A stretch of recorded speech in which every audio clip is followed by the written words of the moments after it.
This channel does not promote any violent, harmful, or illegal activities. All content provided by this channel is meant for an educational purpose only. পরে খবর আসে, শুনানি শেষের আগের দিন ফের ফর্ম 7 নিয়ে তুলকালা। জীবিতদের মৃত দেখানোর অভিযোগ, বাদুড়িয়া ব্লক অফিসে বিক্ষোভ তৃণমূলের। ব্লক অফিসের এক আধিকারিককে হেনস্থার অভিযোগ, ফর্ম 7 নিয়ে 33 জনের নাম বাদের চক্রান্তের অভিযোগ বিজেপি নেতার বিরুদ্ধে। কমিশন বিজেপিকে একযোগে আক্রমণ তৃণমূল কর্মীদের। যে ছবি আপনারা দেখছেন, তুলকালাম ছবি, ব্লক অফিসে এক আধিকারিকের হেনস্থার অভিযোগ, শুনানি শেষের আগের দিন ফর্ম 7 নিয়ে তুলকালাম।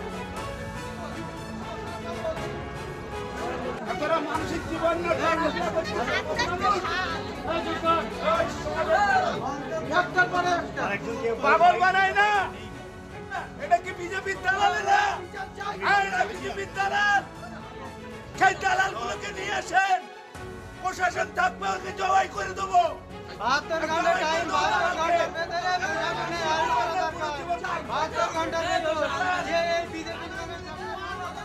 দীপঙ্কর আমাদের প্রতিনিধি আমাদের সঙ্গে রয়েছে। দীপঙ্কর, আমরা ছবি দেখছি, শুনানি শেষের আগের দিন ঠিক ফের ফর্ম 7 নিয়ে তুলকালাম ছবি দেখা যাচ্ছে, কিন্তু কেন এই তুলকালাম পরিস্থিতি হলো?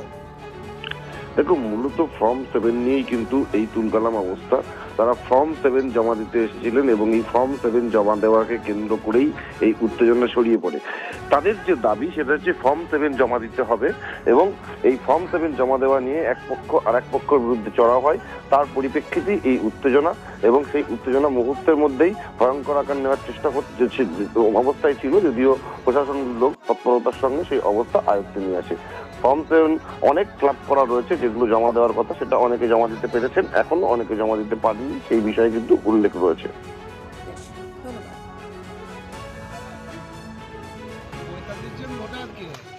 মৃত দেখানো হয়েছে 33 জনকে মৃত, 12 জনকে ডবল দেখানো হয়েছে।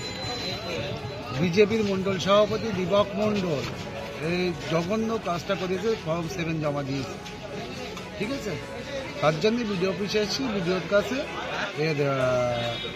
দীপক মন্ডলের এগেনস্টে শাস্তি চাই, আমরা কঠোর ব্যবস্থা নেয় প্রশাসন, তার জন্য আমরা এখানে এসেছি। বিডিও অফিসে এসেছি, আমাদের তো মৃত্যু ঘোষণা করছে, তা আমরা জীবিত আছি কিছু দেখা চাইছি বিডিও সাহেবের কাছে। কারা করলে এটা? বিজেপির লিডার। কি চাইছেন এখন আপনি? আমি চাই শাস্তি। কিছু কমপ্লেন জমা পড়েছিল, আমরা এনকোয়ারি করছি, দেখা যাক কী হয়। একটা মব এসেছিল, একটু সমস্যা হয়েছিল, ওটা আমরা দেখছি কি প্রয়োজনীয় স্টেপ যা যা লাগবে আমরা নেব। বিএলও থ্রু দিয়ে আমরা এনকোয়ারি করছি, যেভাবে হবে আমরা সেভাবে করব। সংখ্যালঘু উন্নয়ন ইস্যুতে বিধানসভায় তুমুল হয়ে হট্টগোল। অগ্নিমিত্রা পালের মন্তব্যে প্রতিবাদ ফিরহাদের, তীব্র হইচই। বাজেটে সংখ্যালঘু উন্নয়নে প্রশ্ন তোলেন অগ্নিমিত্রা পাল। অগ্নিমিত্রার মন্তব্যের প্রতিবাদ ফিরহাদের, তুমুল বচসা।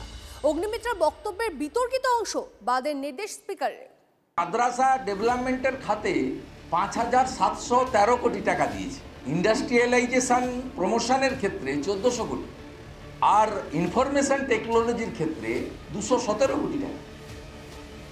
যে আইটি ছাড়া আধুনিক বিশ্ব এগোতে পারে না, এখানে থাকবে কেন? আইটি ছেলেরা সেক্টর 5 তো বন্ধ করে দেওয়া উচিত। রাজ্য বাজেটে বরাদ্দ নিয়ে রাজ্য সরকারকে কড়া আক্রমণ বিরোধী দলনেতার। বিধানসভার অধিবেশনেও সেই মাদ্রাসা শিক্ষার বরাদ্দ নিয়েই প্রশ্নটা তোলেন অগ্নিমিত্রা পাল। বলতে গিয়ে বলেন, মাদ্রাসায় পড়ে কেন ডাক্তার, ইঞ্জিনিয়ার, আইএস, আইপিএস বা বিজ্ঞানী তৈরি হচ্ছে না, কেন এখান থেকে ক্রিমিনাল তৈরি হচ্ছে। তুমুল হই হট্টগোল শুরু হয় বিধানসভায়। অগ্নিমিত্রা পালের এই মন্তব্যের প্রতিবাদ করতে ওঠেন ফিরহাদ হাকিম। ফিরহাদ হাকিম বলেন, আমরা ক্রিমিনাল নই, স্বাধীনতা সংগ্রামে সংখ্যালঘুদের অবদান জানেন। অগ্নিমিত্রার মন্তব্যের তীব্র প্রতিবাদ ফিরহাদের।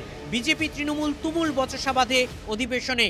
ফিরহাদ হাকিম মহাশয়, আপনার দল, আপনার সরকার মুসলমানদের ভুল বোঝাচ্ছেন, তাদেরকে ব্যবহার করছেন, ভোট ব্যাংকের জন্য ব্যবহার করছেন। ঠিক যে ওনাদের দল বিজেপি আমাদের ঘৃণা করে, আমরা জানি, আমাদের হত্যা করতে চায়, আমরা জানি, কিন্তু আমরা ক্রিমিনাল নই, আমরা ভারতের সন্তান। বিমান বন্দ্যোপাধ্যায় জানিয়ে দেন যে এই গোটা পর্বটি বিধানসভার যে রেকর্ড রয়েছে সেখান থেকে বাদ দেওয়া হচ্ছে, কিন্তু পরবর্তীতে আবার তৃণমূল কংগ্রেসের বিধায়করা তারাই বিষয়টা নিয়ে অগ্নিমিত্রা পালের শাস্তি দাবি করেন। সবাই বলছিল প্রত্যাহার করার জন্য, কিন্তু তিনি সেটা প্রত্যাহার করেননি। বাধ্য হয়ে আমাদের শোভনদেব চট্টোপাধ্যায় একটা অভিযোগ আমার কাছে দিয়েছেন। সেই অভিযোগের পরিপ্রেক্ষিতে আমরা বিকেলবেলা আলোচনা করেছি। সে আলোচনা করার পরে আমার সিদ্ধান্ত যেটা হয়েছে সেটা আমি হাউসে জানিয়ে দিয়েছি। অগ্নিমিত্রা পালের মন্তব্য ঘিরে তুলকালাম বিধানসভায়, তবে দিনের শেষে দলের বিধায়কের পাশেই বিরোধী দলনেতা। তো উঠবেই, অগ্নিমিত্রা পাল সঠিকভাবে বলেছে। অগ্নিমিত্রা পাল তো মুখ্যমন্ত্রীর কথাকে রিপিট করেছে, মুখ্যমন্ত্রী বলেছেন। শুক্রবার ওরা একটু প্রতিবাদ করে। তুমি তো জানো এটা আমারও হাতে নেই, আমি তো করাইনি ঘটনাটা। জুম্মাবারে এমনিতেই ওরা জমায়েত হয়, প্রোগ্রাম করে। এটা আঘাত দেওয়ার বিষয় নয়, এটা সামগ্রিকভাবে সমস্ত কমিউনিটিকে অ্যাটাক করেনি। যারা জঙ্গি, যারা মৌলবাদী, যারা রবীন্দ্র দাস, চন্দন দাসকে খুন করে, যারা মোথাবাড়ি করে, ধুলিয়ান করে, শামশেরগঞ্জ করে, যারা বেলনাগাতে রাস্তা অবরোধ করে। Bureau report, TV9 Bangla.